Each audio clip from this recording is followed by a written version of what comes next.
Dream अर्थ के सभी नौजवान, मैं नौजवान कह रहा हूँ, आप 50 प्लस में है लेकिन मैं नौजवान कह रहा हूँ क्योंकि आपका मोरल बहुत हाई है।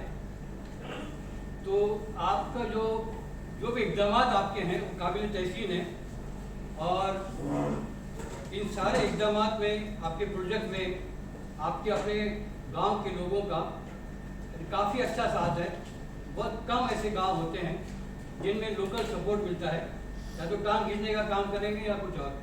एनीवे, मुझे अपने सब्जेक्ट पे बात करनी है और मेरा सब्जेक्ट है रूरल टूरिज्म इन कोकन। लेकिन थोड़ा सा हम इंटरनेशनल और नेशनल स्टैटिस्टिक रिपोर्ट भी देखें कि इससे कितना रेवेन्यू जनरेट होता है।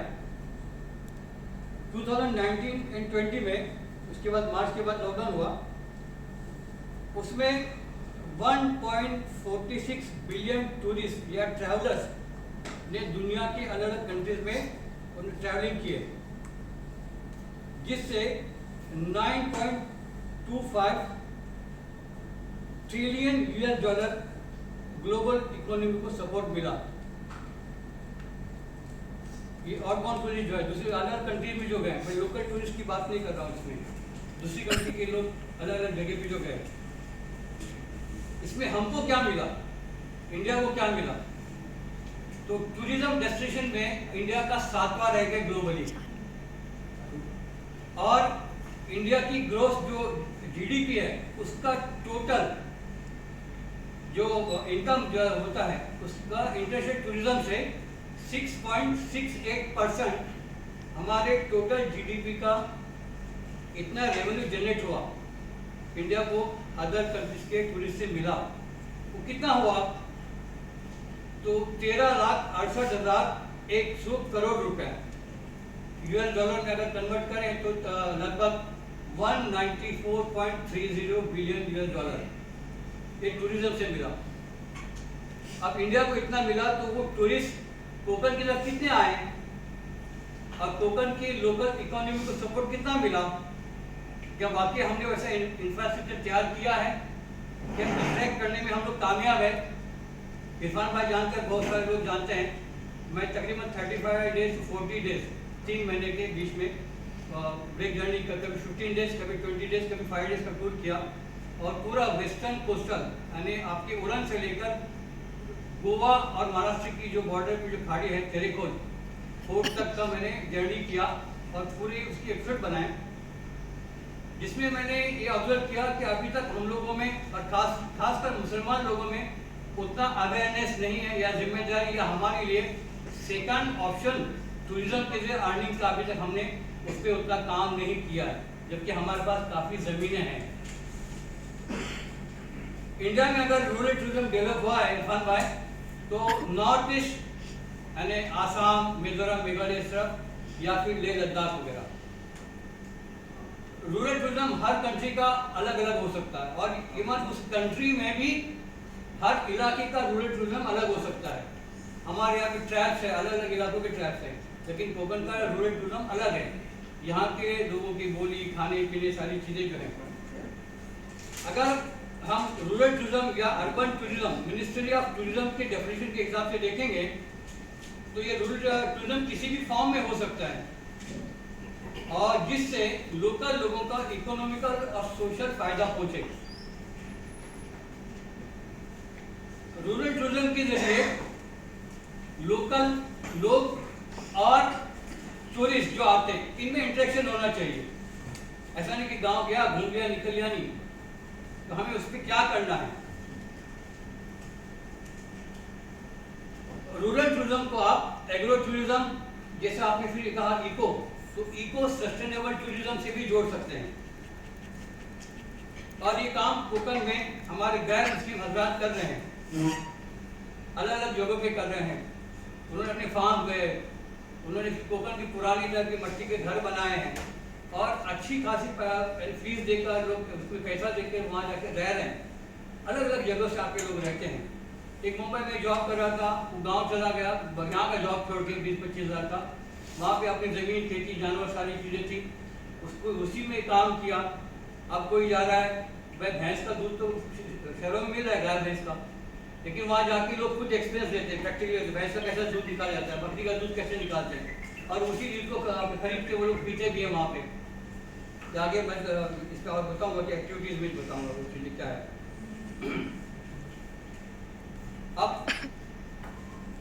रूरल टूरिज्म के या अर्बन टूरिज्म के मेन कैरेक्टरिस्टिक और फीचर्स इसके बारे में बात करते हैं। तो सयाहत या टूरिज्म गांव या कंट्री साइड जिसको कहते हैं हम, जिसमें लोकल कम्युनिटी की हिस्सेदारी या शराकतदारी होनी चाहिए।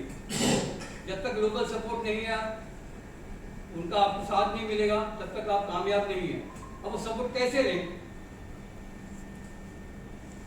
आप वहाँ पे जहाँ पे आप, मैं अगर आपके गांव को टारगेट करूँ तो आपके गांव जो कि पुराने मकानात का जो डिज़ाइन या कोकल के पुराने मकानात का डिज़ाइन किस तरह के होता था, कवेली का घर और वोटा मंडवा और कोना बेडरूम वाला जो हम लोग कहते हैं, किचन किस तरह के, फिर लकड़ी के चूल्हा, चाहे आप घर के पिछले हिस्से में बनाएं जहाँ पे लोग जो जैसे कोकन में बहुत जगहों पे एक तरह का इमोशनल हाईजेकिंग कहूँगा टूरिज्म में, मैं कहता हूँ कि हर जगह वो चूल्ही से जवन और लोग जाके बैठ के आराम से खाते हैं, जमीन पे बैठेंगे या कुर्सी पर बैठे, चूल्ही से जवन बहुत टेस्टी लगता है। और पूरा ये इसमें देखा हूँ मैंने, जिनकी यहाँ पे चूल्ही और जवन का बोर्ड लगा है उनके बिजनेस बहुत अच्छे चल रहे हैं। तो आपका जो टूरिज्म का जो स्ट्रक्चर रहेगा, जहाँ पे टूरिस्ट आके रहेंगे, तो टिपिकल उसका आर्किटेक्चर गांव के हिसाब से हो। कोकन में अभी मैंने भी किसी एक साहब ने भी कहा, आता गावात लोक काही जास्ती रहतात, सगळे इकडे तिकडे मायग्रेट रेट, घरा खाली पडलेली। आप अपॉर्चुनिस्ट बनिए, आप मौकापरस्त बनिए। जिनके मकानात अच्छी कंडीशन में हो, पुराने टाइप के हो, आप उनको खरीद लीजिए। ग्रूमिंग अर्थ के लोग स्पॉन्सर करें। और मुझे अच्छा लगा कि ये काम ग्रूमिंग अर्थ करी कोई जमात नहीं करेगी। जमात का निज़ाम कोई बुरा नहीं है, लेकिन उतना एक्टिव भी नहीं होता है। जमात के अपने लिमिटेशन होती हैं, जमात किसी लेवल का काम नहीं सोचती है, कोई भी किसी भी गाँव के। लेकिन आप लोग कड़वे के खास तौर, आप लोग एक मॉडल या एग्जाम्पल है ना आपके स्टेट के। अल्हम्दुलिल्लाह ये थाना पालघर से लेकर गोवा की बॉर्डर तक मेरे बहुत पुराने ताल्लुकात हैं, फ्रेंडशिप है।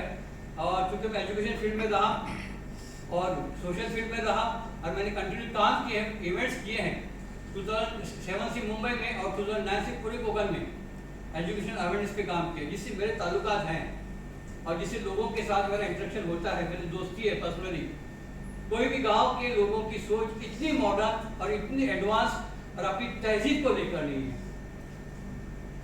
तो आप लोग वाकई उसकी बात की मुस्तहिक हैं।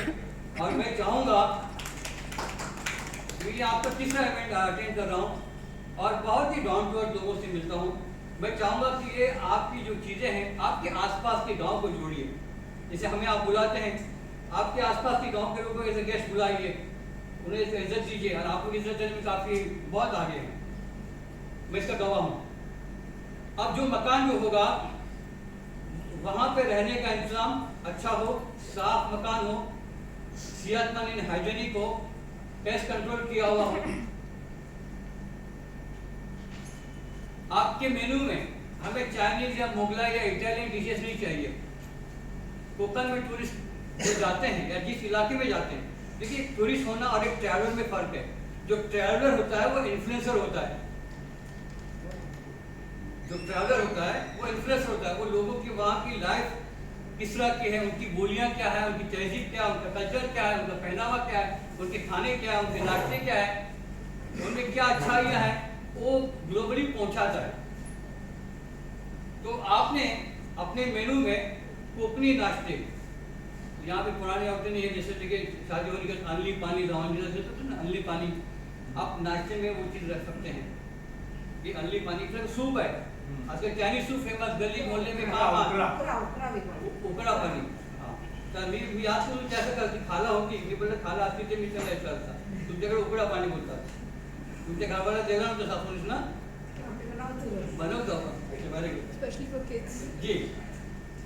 उसी के साथ सांदान गोश्त, सांदान हमारे रखी थी, सांदान गोश्त। यहाँ पे देखिए मुंबई में इडली वड़ा सांभर, ये जो मेनू वड़ा ये फेमस हो गया और हम लोग नवाब लोग पीछे रह गए। कोई भी हमारा ब्रांड है किसी सिटी में, मुंबई हमारी है, कहीं पे आपको मिलता है कि कोकनी नाश्ते के इस होटल में कोकनी नाश्ते हैं, आजकल की पढ़ी लिखी लड़कियों ने एक अच्छा काम किया है। जो लोग अपने कोकनी डिशेस बनाते हैं, यूट्यूब चैनल शुरू किए हैं, मैं भी कोशिश करता हूँ उनको प्रमोट करता हूँ। आपने किसी न किसी वीडियो में उनके बारे में बताता हूँ, इनको सब्सक्राइब करो, तो इनको देखो। तो आजकल की लड़कियाँ इस पर काम भी कर रही है। हमारे यहाँ होता है शादी ब्याह में धान शिकोरी, सालना धान जैसे होते थे, आपकी मेन्यू में वो चीज़ें होना चाहिए लोकल फूड में। मेरे एक जिनसे मैंने ट्रैवल टूरिज्म का कोर्स भी किया था, मैंने 1 साल का टीचिंग फील्ड छोड़ने के साथ में एक तरह मैं रिटायरमेंट का लेटर दिया, वॉलंटियर रिटायरमेंट का, और 1 महीना पहले ही मैंने ट्रैवल टूरिज्म का कोर्स करना शुरू किया। तो मेरे उस्ताद मुझसे 10 साल छोटे, मेरे उस्ताद मुझसे 10 साल छोटे, और मेरी क्लास में जहाँ मैं टूरिज्म का कोर्स कर 21 साल के बच्चे लड़के लड़कियाँ थे, और मेरी उस वक्त एज थी 47 ईयर्स। तो मुझे कोई शर्म नहीं थी, और मेरे कलीग्स हैं वो यंग है क्यों नहीं, मेरे उस्ताद मुझसे 10 साल छोटे हैं। उनका एक अच्छा कंसेप्ट था, U R travels, Usha royal travels Bhiwandi Thane road पे हैं। उन्होंने मुझे कोकन टूरिज्म भी पूछा, बोले आपके यहाँ क्या कौन सी सब्जी, कौन से खाने फेमस, ऐसी ऐसी चीज़ें। उन्होंने कहा कि हम लोग जो यहाँ से पैकेज में टूर लेके जाते हैं, तो आपके यहाँ पे बैगन की सब्जी जिसमें पावटे तिलकुट डाल के जो बनाते हैं, सिकट की फली, हम लोग को बहुत अच्छी लगती है। हालांकि वो डोमेस्टिक, नेशनल और इंटरनेशनल टूर एंड ट्रैवल्स के पैकेजेस बहुत ही लो परसेंट 7% में अपना काम करते हैं। खुद का है एजेंसी, 7% कमीशन मार्जिन उनका है, और साल का मिनिमम 3 करोड़ कमा उनका बिजनेस रिटर्न हुआ। सिंगल मैन 3 करोड़ का बिजनेस 7% से लगाइए कितना उनका अर्निंग होगा 1 साल में। उस तरह से हमारे कोकनी पापड़, लज्जत पापड़ गुजराती औरतों ने आके बनाया यहाँ पे, अल्हम्दुलिल्लाह हर दुकान में हमारे कोकन में, गांव खेड़े में मिलता है। कोकन का पापड़ क्यों नहीं प्रमोट हुआ? तो आपके डिशेस में, आपके मेनू में ये भी हो, कोकन का आम का अचार हो, करवंदे का अचार हो, फिर हमारे काजू का सीजन भी चल रहा है, काजू का सालन हो, और सूखी मछली या ताज़ा मछली, उनके डिशेस होना चाहिए आपके मेनू में वो चीज़ें। जहाँ पे आप टूरिस्ट को रखेंगे जिस घर में, वहाँ पर आपका एक शॉपिंग काउंटर होना चाहिए। जैसे आपने यहाँ पे कहा, यहाँ पे अभी बताया था कि लोगों को ये करने के लिए, सपोर्ट के लिए लोकल प्रोडक्ट्स में जैसे बताया था इको बैग्स है, बाम्बू प्रोडक्ट्स वाला जो बताया, हाँ हाँ, ये रूरल या अर्बन टूरिज्म का हिस्सा है जी।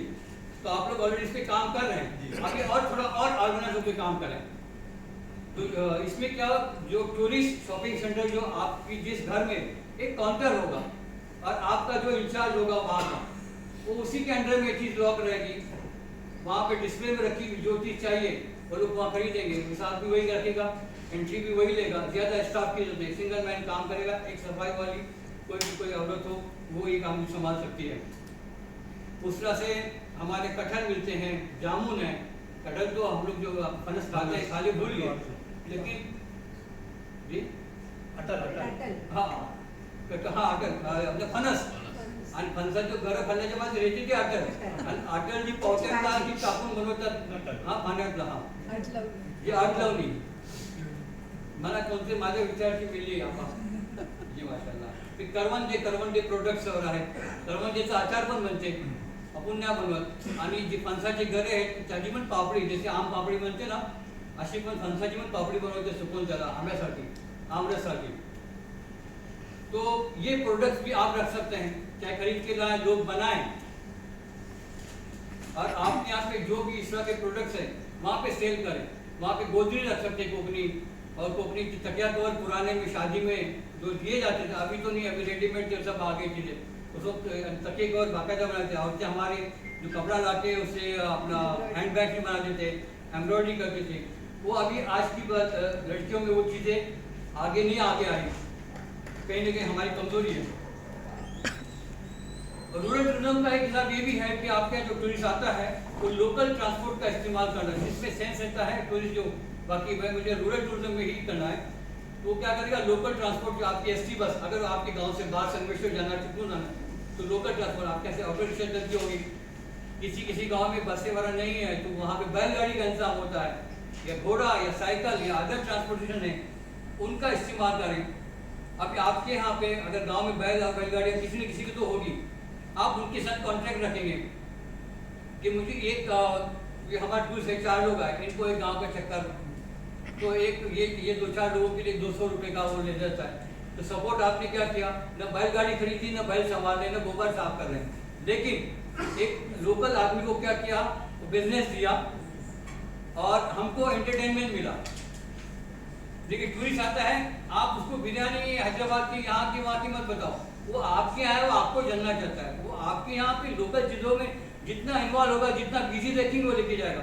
आप कितना अच्छा घुमाएंगे, खाना अच्छा नहीं देंगे, बोले यार सब अच्छा था, खाना अच्छा नहीं था, खाना अच्छा देंगे, कुछ और अदर एंटरटेनमेंट के लिए कोई चीज़ नहीं, तो बोले यार मज़ा तो नहीं है, गाँव में खाली रह के क्या फायदा। तो एक्टिविटीज़ में बता रहा हूँ। यहाँ पे मैं गया था अपने ट्रैवल सीरीज में, आपको मैंने बताया, देखेंगे तो वीडियो में है, हमारे करदे बीच जो है वहाँ पे एक बंदा है बैलगाड़ी लेके घुमाता है, एंड बीच पे ही एक आदमी का 50 रुपये लेता है। मेरा टाइम हो रहा है क्या? ये थोड़ी मेन जो है मैं स्पीड से बता रहा हूँ।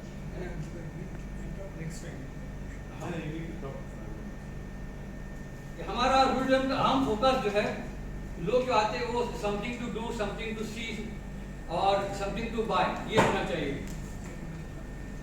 आप आपके गांव में मौजूद आम के, काजू के बागात हो रहा उनकी सैर कर सकते हैं। आपके डेयरी फार्म और dairy products, goat farming, mango farming वगैरह है, वहाँ की सैर कर सकते हैं। आपके डैम है, बहुत सारे लोग है ना तंबू लगा के वहाँ पे रात गुजारना चाहते हैं, आपको उसका ख्याल रखना है कि वो कहीं स्विमिंग के लिए जाके डूब न मरे, लेकिन ये भी इवेंट कर सकते हैं। कम से कम 1000 रुपये से एक तंबू से मिलता है, एक टेंट से मिलता है। आपके यहाँ पे मेडिसिन जो प्लांट्स रहेंगे, हिस्टोरिकल प्लेसेस रहेंगे, मस्जिद, मज़ारात, आपके यहाँ के शादी ब्याह, कोकनी गीत वगैरह है, उसके ऊपर भी मतलब और भी इंफॉर्मेशन उनको मिल सकती है, उसमें इन्वॉल्व कर सकते हैं। फिर इवनिंग में उनके लिए कुछ स्पोर्ट्स एक्टिविटी जैसे झूले हैं, रात में कैंप फायर हैं, कोकनी गीत है, कहीं पे शादी ब्याह में अगर लेजिम वगैरह होता है तो वो दिखा सकते हैं। और अपने यहाँ पे आपके टूरिज्म सेक्टर में लाइब्रेरी भी हो, तो हमारा मकसद है कि लोकल लोगों को इसमें बेनिफिट पहुंचे इकोनॉमिकली, और हमारी तहजीब भी बाकी रहे। ऐसा नहीं कि वो आने के बाद कहीं बुरी नजर से हमारी माँ बहनों के लोग डिस्टर्ब करें और हमारे यहाँ का जो कल्चर को डिस्टर्ब करें, नहीं बल्कि वो हमसे कुछ सीख के जाएं। और इसका पैकेज जब भी बनाएंगे तो उसमें 10% एक्स्ट्रा रखें। अगर प्रोमोट किसी को करना है, किसी ने आपके कस्टमर भेजना है तो उसको कुछ कमीशन देना पड़े तो उसमें से भी आप दे सकते हैं। और इसका आखिरी पॉइंट ये है कि आप इसको MTTC के लिए बाकायदा रजिस्टर कराएं। 2500 रुपये कुछ फीस है, और एवरी 5 या 3 ईयर्स के बाद सिर्फ 1000 रुपये भरना होता है लाइसेंस रिन्यूअल करने के लिए। तो शुक्रिया आप लोग का बहुत बहुत। मैं चाहूँगा कि